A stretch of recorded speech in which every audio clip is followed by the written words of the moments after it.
Bismillahirrahmanirrahim. Assalamualaikum warahmatullahi wabarakatuh. Alhamdulillah wassalatu wassalamu ala rasulillah. Amma ba'd, kita sambung pelajaran kita sampai di pelajaran ke-16 halaman 87 dengan judul bab tentang perjanjian Allah dan perjanjian Rasulnya. Nah, Masya Allah, jadi ini bahas perjanjian. Tujuan dari pembelajaran kita yang pertama, murid dapat menyebutkan hukum memberikan perjanjian Allah dan Rasulnya kepada orang kafir. Maksudnya berjanji atas nama Allah dan Rasulnya kepada orang kafir. Nanti bagaimana hukumnya.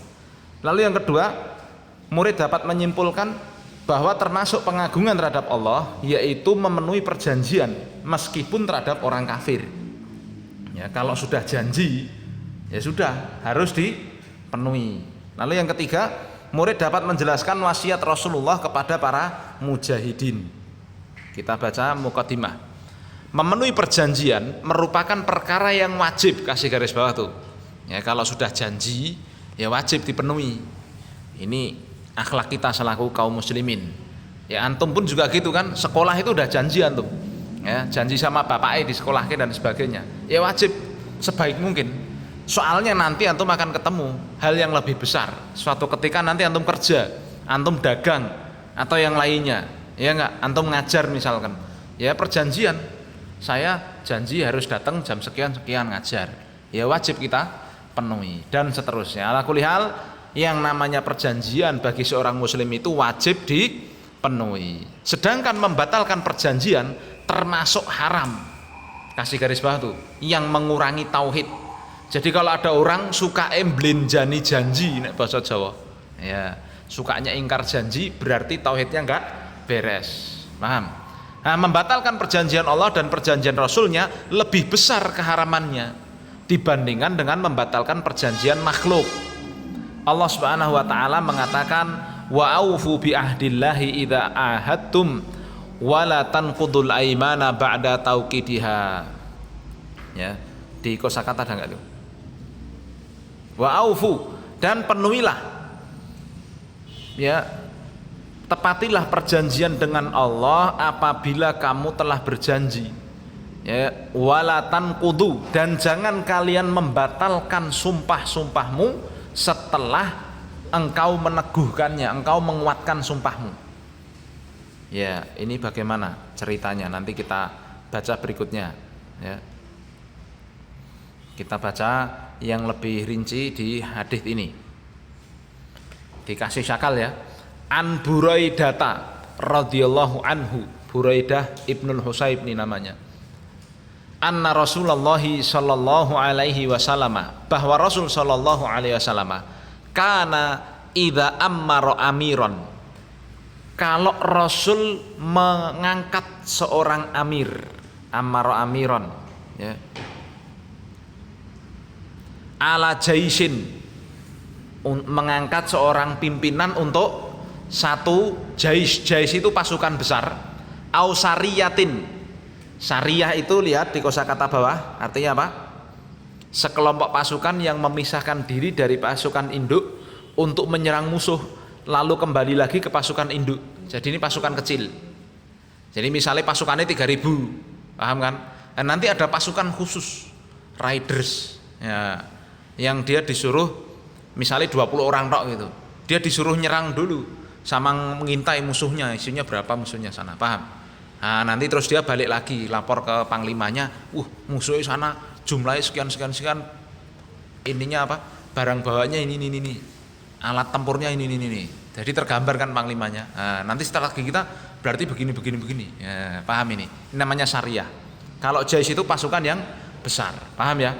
Nah, Rasul ketika mengangkat panglima, mengangkat pimpinan pasukan ini, baik pasukan besar maupun pasukan kecil, ausahu bitaqwallahi wa man ma'ahu minal muslimina khairan, maka Rasul sallallahu alaihi wasallam ya mewasiati pimpinan pasukan itu agar bertakwa kepada Allah dan berlaku adil kepada kaum muslimin yang bersamanya, berlaku adil kepada semua pasukannya, paham ya? Jadi bertakwalah kamu wahai pemimpin, wahai panglima, lalu kamu juga harus adil pada semua anak buahmu. Nah, faqala, Maka Rasul sallallahu alaihi wasallam mengatakan, ini kurung buka nih, ya, ketika mengangkat pemimpin pasukan perang nih, ya, ughzu bismillahi. Itu harusnya nggak ada alifnya. Ughzu, ya, diganti, ya, atau dikasih syakal, ya. Ughzu bismillahi, berperanglah, ya, mulailah menyerbu, mulailah berperang dengan menyebut nama Allah. Fi sabilillah, di jalan Allah, ya, dengan nama Allah dan di jalan Allah. Qatilu, perangilah man kafara billah, siapa yang kufur kepada Allah.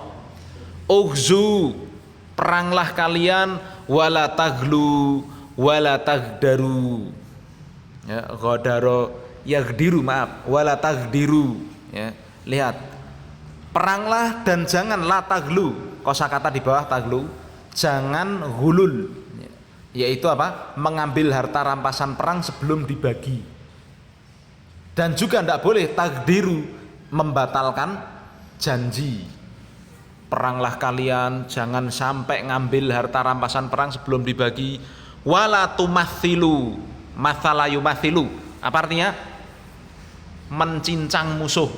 Nek basa Jawane mutilasi. Lihat di kosakata itu, menjelekkan orang yang terbunuh dengan memotong sebagian badannya, ini nggak boleh. Paham ya? Kalau perang, walaupun perang, ya, umat Islam itu harus mulia. Kalau bunuh sudah, bunuh dengan cara yang terbaik, ya, pakai pedang, wis, rampung, wis, mati, wis. Tidak boleh sama sekali dipotong kupingnya, wih, kupingnya Abu Jahal misalnya, nggak boleh. Wih, iki irungnya ini nggak boleh. Tetapi qadarullah masyafal, kalau orang musyrikin, orang kafir memerangi orang Islam, banyak ya sahabat yang pernah dibegitukan. Di antara yang paling besarnya adalah sahabat Hamzah bin Abdul Muthalib, ya, dadanya dirobek, diambil jantungnya, ya, dan sebagainya. Waliyadzubillah. Nah, maka kata Nabi, peranglah dan tidak boleh bagi kalian untuk memutilasi korbannya, memutilasi orang yang telah mati. Wala taqtulu walidan, dan janganlah kalian membunuh anak kecil. Walid, lihat, orang yang belum mencapai usia taklif, ya, anak kecil. Jadi perang itu walaupun keadaan perang tidak boleh membunuh anak kecil, masya Allah. Ya, ya, makanya kalau dulu pernah ada ISIS di Surabaya yang ledakin suami istri anak kecil dan sebagainya kan, nah itu luar biasa, itu pemahaman Khawarij, ya, yang justru diperangi Rasul. Ya, orang ngebom seperti itu nggak boleh. Wa idza laqita aduwaka, lalu Rasul menambahkan, dan jika kamu ketemu dengan musuhmu minal musyrikina, dari kalangan musyrikin, fad'uhum ila thalathi khisalin au khilalin, maka ajaklah musuhmu itu, ajaklah kaum musyrikin itu kepada 3 perkara. Ya. Jadi kalau mau perang tuh ternyata diajak dakwah dulu, ajaklah, ya, 3 perkara dulu, ya, ditawari dulu. Fa'atihinna ma ajabuka faqbal minhum wa kuffa anhum fa'ayyatuhunna, maaf, fa'ayyatuhunna itu bacanya. Dan siapa di antara mereka yang mau menjawab ajakanmu, artinya mau masuk Islam, maka terimalah keislamannya dari mereka, wa kuffa anhum, dan cegahlah, tidak boleh diperangi. Ya, paham ya? Jadi kalau mau perang tuh diajak masuk Islam dulu. Karena memang perang ini hakikatnya untuk meninggikan Islam, agar Allah disembah, agar satu-satunya sesembahan itu adalah Allah, agar dijalankan semua perintah Allah, bukan untuk membunuh orang. Paham? Jadi perang itu opsi terakhir. Paham? Ya, yang intinya adalah mereka diajak supaya nyembah Allah. Kalau mereka mau nyembah Allah, mau masuk Islam, ya sudah, tidak jadi perang, diterima saja. Paham? Nah, kemudian tsummad'uhum ilal islami, melalui ajaklah mereka untuk masuk Islam. Fa inhum ajabuka faqbal minhum, kalau mereka mau untuk masuk Islam, terima keislaman mereka. Tsummad'uhum ilat tahawuli, ini harusnya enggak ada hamzah qat'i, ya. Tsummad'uhum, kemudian ajaklah mereka untuk pindah dari negeri mereka ila daril muhajirin, ke negerinya kaum muhajirin, yaitu ke negeri Islam. Ya, fa akhbirhum annahum in fa'alu dzalika falahum malil muhajirin. Lalu kabarkan kepada mereka, kalau mereka mau melakukan apa yang diperintah itu, apa tadi? Pindah dari negeri kafir ke negeri Islam, maka mereka berhak untuk mendapatkan haknya orang-orang muhajirin, wa alaihim ma alal muhajirin, dan mereka juga kena kewajiban yang wajib dikerjakan oleh orang-orang muhajirin. Maksudnya apa? Maksudnya dari Islam sak lengkapnya. Ya, kalau mau pindah dari negerinya, sudah semua syariat Islam wajib dilakukan dan haknya juga wajib ditunaikan. Fa'in abau, kalau mereka tidak mau, ya, kalau mereka tidak mau, mereka menolak, an yatahawwalu minha, dari pindah dari negerinya ke negeri Islam, fa akhbirhum, maka kabarkan kepada mereka, annahum yakununa ka'arabil muslimin, kabarkan pada mereka bahwa kedudukan mereka itu seperti orang-orang baduinya kaum muslimin. Maksudnya piye? Arabil muslimin, lihat, orang yang tinggal di kampungnya tidak ikut hijrah, tidak ikut jihad. Ya. Jadi kalau nggak mau pindah, kedudukannya seperti orang baduinya kaum muslimin ini. Ya. Yajri alaihim hukmullahi ta'ala, yang berlaku atas mereka hukum Allah Ta'ala, wala yakunu lahum fil ghanimati wal fai'i syai'un illa an yujahidu ma'al muslimin, dan mereka tidak berhak untuk mendapatkan ghanimah dan fai' sedikit pun, kecuali kalau mereka mau jihad bersama kaum muslimin. Maksudnya piye? Lihat, ya, apa itu ghanimah? Di bawah tuh, ghanimah apa tuh? Apa-apa yang diambil dari harta orang kafir melalui perang. Jadi perang dulu, setelah kaum muslimin menang dapat rampasannya, lah itu namanya ghanimah. Kalau fai, apa yang diambil tanpa dari harta orang kafir tanpa melalui perang. Jadi sebelum perang musuhnya wedi sik. Sebelum perang musuhnya wedi sik. Ya kan mereka meninggalkan barang-barang di situ. Nah, itu boleh diambil, namanya fai. Paham? Nah, kalau orangnya nggak mau hijrah, orangnya nggak mau pindah ke negeri kaum muslimin, walaupun dia Islam, nggak dapat fai, nggak dapat ghanimah tadi. Paham ya? Terus, ya kecuali kalau mereka mau jihad, ya berarti diterima itu. Ya, fa inhum abau fas'alhumul jizyata. Kalau mereka masih nolak, ndak mau untuk apa? Ndak mau untuk ditawar Islam dan sebagainya, maka mintalah dari mereka jizyah. Apa itu jizyah? Lihat di bawah, jizyah. Kosakata al jizyah itu harta yang diambil dari orang kafir sebagai ganti dari keamanan dan perlindungan. Nah, ini kalau di Saudi masih ada ini ya. Bagi orang-orang, kan ada di daerah Najran itu ada orang-orang Nasrani ya yang tinggal di Saudi. Ya, tapi sedikit sekali ya. Nah, ya ini diambil negara Islam untuk melindungi mereka begitu, sebagai jaminan keamanan mereka. Ya, fa in hum ajabuka faqbal minhum wa kufa anhum. Kalau mereka mau bayar jizyah, udah terima jizyahnya dan jangan diperangi mereka. Fa in hum abau fasta'in billahi wa qatilhum. Kalau mereka menolak bayar jizyah, ya maka mintalah tolong pada Allah, perangilah mereka. Paham? Lalu wa idza hasarta ahla hisnin, kalau kalian wahai kaum muslimin berhasil mengepung satu benteng, ya, ahla hisnin, ya, hisn itu semua tempat yang dilindungi dan dijaga, maksudnya adalah benteng. Kalau kalian pasukan kaum muslimin berhasil mengepung bentengnya musuh, paham? Fa'araduka antanzilahum ala hukmillahi, lalu musuh orang-orang kafir itu ya, mereka ingin mendudukkan mereka di atas hukum Allah, fala tanzilhum ala hukmillahi. Ya, ini bacanya bisa tanzil bisa tunazil. Fala tunazilhum ala hukmillah. Maka janganlah kalian hukumi atas mereka ya dengan hukum Allah. Ya, janganlah dikeluarkan dari benteng itu ya dengan hukum Allah.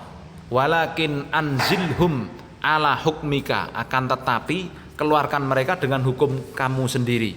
Fa innaka la tadri atusibu hukmallahi fihim amla, karena engkau tidak tahu apakah tindakanmu itu terhadap mereka tepat dengan keputusan Allah atau tidak. Ya, maksudnya paham belum? Orong, paham belum, Aska? Ya, jadi kalau orang kafir ya dikepung, terus mereka menyerah gitu istilahnya, menyerah, paham kan? Lalu mereka minta bikin perjanjian yang ditulis atas nama Allah dan Rasulnya, ya kan? Paham gak? Ini contoh kita atau ini sahabat ngepung satu bentengnya orang Yahudi misalnya. Lalu orang Yahudinya tuh menyerah, terus dia mau keluar dari benteng, paham? Mau keluar dari benteng. Terus sebelum keluar mereka ngasih syarat, aku mau keluar dari benteng ini asal kamu berjanji atas nama Allah. Kita bikin perjanjian atas nama Allah dulu, paham? Jadi mereka memaksa kita janji atas nama Allah ketika mereka terdesak, paham? Maka kata Nabi, jangan dituruti seperti itu. Lebih baik kalian berjanji sendiri dengan mereka. Kenapa? Karena kita tidak tahu apa yang akan mereka lakukan. Ya kan, orang kafir kan tukang tipu, ya enggak? Misalkan ini contoh, tadi ya Yahudi misalnya udah berhasil keluar dari bentengnya, tapi kasih perjanjian atas nama Allah, nanti kalau kita keluar ndak boleh satupun dari kaum muslimin yang menginjakkan kaki masuk ke benteng kita. Pokoknya kita tok yang keluar. Kalau kita berjanji atas nama Allah, piye coba? Sulit toh kita nggak bisa jadi masuk ke bentengnya kan? Padahal mungkin di situ mereka menyembunyikan peralatan perang dan sebagainya yang harus dibersihkan misalkan. Lah kita kok nggak boleh ke sana? Karena terlanjur janji atas nama Allah, paham? Nah, ya wis aku janji atas nama Allah, aku nggak akan masuk ke bentengmu. Kamu keluar pokoknya, gitu toh. Asal mereka keluar aku nggak masuk. Oh, ini kan angel, paham? Nah, tetapi yang wajib bagi kalian bikin saja perjanjian sendiri. Ya, karena perang itu kata Nabi dalam satu riwayat, al-harbu khidaun, perang itu penuh tipu daya, ya kan? Nah, misalnya orang Yahudi ini mau keluar, aku mau keluar asal kamu nggak masuk sini. Ya wes pokoknya metu sik. Ayo janji atas nama Allah, enggak. Aku janji, pokoknya kowe metu tok. Gitu, paham? Ketika mereka keluar ternyata mau nyerang balik. Wah, kita serangan enggak masalah. Ya enggak? Terus kita lihat, kita masuk ke bentengnya, ternyata isinya senjata semua. Wah, ini bahaya kalau dibiarkan, dirampas senjatanya baru begitu, paham? Jadi membatalkan perjanjian kalau itu sudah ada atas nama Allahnya, ini perkara yang sangat berat, paham ya? Ya, lebih baik dalam keadaan seperti ini, perang atau yang semisalnya seperti ini, kalau memang berjanji, bikin aja perjanjian sendiri, paham? Ya, tidak atas nama Allah dan Rasulnya. Nah, kita baca apa? Kesimpulannya, pokok pembelajaran yang pertama, wajibnya memenuhi perjanjian. Allah Subhanahu wa taala memerintahkan pada hambanya untuk memenuhi perjanjian dan kesepakatan-kesepakatan. Di antara perjanjian tersebut yaitu perjanjian yang dilakukan antara kaum muslimin dan orang-orang kafir. Maka membatalkannya berarti meninggalkan pengagungan terhadap Allah dan meremehkan kedudukan agama. Hal tersebut termasuk haram yang bisa mengurangi tauhid seorang hamba. Nih tolong kasih garis bawahi di sini nih. Perjanjian yang dilakukan antara kaum muslimin dan orang kafir. Kalau sudah terlanjur janji atas nama Allah, wajib dilaksanakan. Antum ingat peristiwa Hudaibiyah, ya kan? Nah, di situ Rasul sudah berjanji, ya wis. Kalau ada orang Mekah datang ke Madinah wajib dikembalikan. Ya wis, akhirnya Rasul ikuti perjanjian itu, paham ya? Nah, ya walaupun perjanjiannya bersama orang-orang musyrikin. Kalau sudah janji ditepati. Kemudian yang kedua, di antara wasiat bagi komandan pasukan yang terhadap dalam hadits. Yang pertama, komandan pasukan disuruh bertakwa pada Allah dan berbuat baik serta lemah lembut pada bawahannya. Lalu yang kedua, minta tolong pada Allah ketika terjadi perang. Lalu yang ketiga, memberi hidayah pada manusia agar masuk Islam. Ini merupakan tujuan yang diinginkan dari jihad di jalan Allah. Lalu yang keempat, pasukan Islam itu dilarang memerangi orang yang tidak ikut perang, seperti anak kecil, wanita, orang sakit, orang yang sudah tua, ahli ibadah yang menguskan diri di tempat ibadah mereka, ini dilarang diperangi. Paham? Ya, kalau orang-orang kafir kan mengerikan. Ya, kalau kita baca sejarah keruntuhan Baghdad, ya, di akhir masa Daulah Abbasiyah tahun 600-an, wah itu ngeri sekali. Sampai di